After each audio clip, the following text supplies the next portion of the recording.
building positive relationships in the classroom. I'm going to start by telling you a story about my first year teaching. I was a full-time learning specialist, and I shared a room with the part-time learning specialist. She was going to get a second grade student. He was a boy who had a lot of behaviors. The teachers were telling me about him, and everything they had to say was negative. He was defiant. He had no drive to learn. He was aggressive. He didn't complete any work. And so I watched this teacher interact with him and try all of these things to support him in his behaviors and his learning. They ended up doing an FBA, and they found out the function of his behavior, and nothing they put in place had worked. So they tried behavior charts, extra time with the SEL, breaks throughout the day, zones of regulation, pretty much all interventions that you could think of. And so it made me think of what I had learned in my undergrad, and that was how important it is to build these positive relationships with students at the beginning of the year. And I just didn't see that happening. So I knew I was going to get this student in third grade, my second year teaching, and I made it my mission that year to really build a strong relationship with this kid and see if we could support his behavior and support his academics. So at the beginning of the year, we took the first 2 weeks to get to know each other. I shared a lot about myself and my family. I let him share about himself, his family. He told me that he really enjoyed playing games and that he loved sports. And so we started to incorporate that into our learning. But it really took a while for him to be able to trust me and to build that relationship.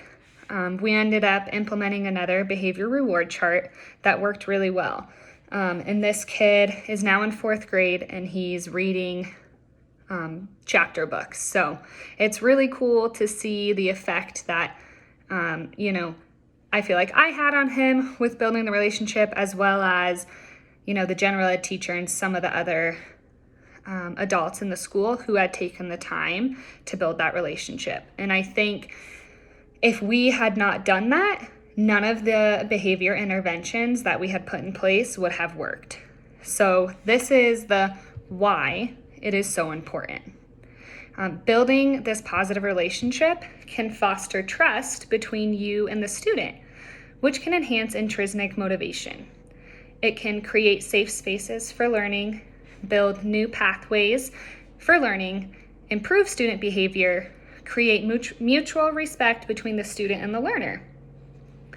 Research has found that students from low-income backgrounds, students of color, and students with learning disabilities are more harmed by negative teacher affect and benefit more from positive relationships with teachers. And I could say I really did see that effect of building a positive relationship my second year teaching, especially with this student. I have made it my goal every year since to really take the time to build those relationships. And for some kids, you can build it really easily. And for some students, it really just takes a lot longer. And that's okay. The important piece is that we are taking the time to build those relationships.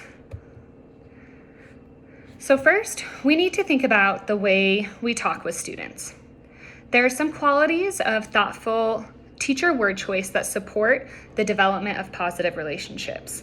So there are 4 things that teachers can keep in mind when they are conversing and, starting to build those relationships with kids. They can be predictable. So have consistent routines and procedures. Make sure that you're stating the rules and expectations in the same way. Be consistent with giving directions and use the same language, and try and make transitions easy and fun. We also want to be clear and concise. Think about the information that you want to present to the student and make sure that you are presenting it in a clear way and taking that really important piece of what you want to say and kind of making that clear. You also want to convey a sense of possibility. focus on the positive and describe what we want students to do instead of what they are doing wrong.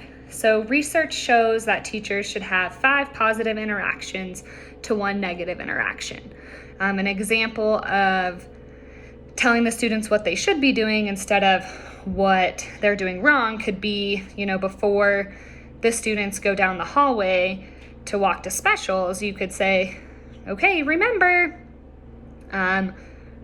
walk quietly in the hallway, or walk quietly with 0 voice in the hallway. And if you see somebody running in your class or talking, you don't want to say, don't talk in the hallway, don't run, because the don't makes it negative. You want to say, please walk in the hallway. Another thing you want to do is be culturally responsive. It is important that we select word choice and be inclusive and sensitive to the needs and backgrounds of all students. We want to approach each student from a place of learning. Be willing to listen, ask questions, and provide opportunities for students to speak about themselves. So some things that we can do in the classroom, these are like tier 1 interventions, beginning of the year, middle of the year, are things that you can do to help foster those positive relationships with all students. You can start with a student survey. You can ask the student all sorts of questions about their family, their strengths, things they want to work on, how they learn best. You can give them 3 words, ask for 3 words that describe them. And you can ask the question of, how can I help you with this year? What can I do as a teacher to support you? You can do a map of my heart, which you give the students a heart and you have them fill in with pictures or words the people, places, things, and activities that are near their heart. And the teacher should create this as well to kind of give an example and then show also what's important to them, because it is important for teachers to tell their students about their lives, because it does foster that trust. You could also have the students create a timeline of their life. You could also keep a sticky note of each student, and this would just be for your own records, but it's personal connection Post-its. You can write down the student's name and then things that you enjoy about this student, or that or things that you are important that you think you should keep for the rest of the year. You can also put sticky notes on students' desks and put something that you enjoy about the student, one of their strengths. And when they come in the morning, it's really nice for them to see that connection and from the teacher to themselves. So those are some tier 1 interventions. If you have some students who maybe you're having a little bit of trouble building that relationship, you can do some tier 2 interventions. These are going to be more personal and a little more targeted to specific students. So the first one is 2 times 10 intervention. This is where you identify a student who needs extra social and emotional support, and you spend 2 minutes per day with this student for 10 consecutive school days. You can talk with the student about anything they want to talk about and really focus on listening and the conversation as opposed to other things happening around you. So really kind of let the student talk to you. You can also do the talk ticket. You can provide the student with a few tickets a week, and they can use them to come, maybe lunch with you and have a conversation with you. You can identify a student who needs a daily compliment. You can pull them aside and just let them know how well they're doing. You can have a secret code. Identify a student who struggles to self-regulate in front of peers. With the student, identify a secret code that can be used to communicate that the other student wants a break or needs to talk to you. This can really foster that trust between you and the student.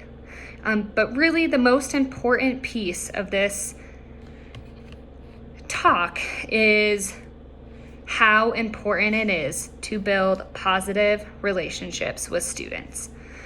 My favorite quote from a TED Talk presenter, Rita Peterson, is, "Kids don't learn from people they don't like." Building these positive relationships can foster trust and can create so many other opportunities in the classroom and will help support teachers with supporting challenging behaviors. Thank you.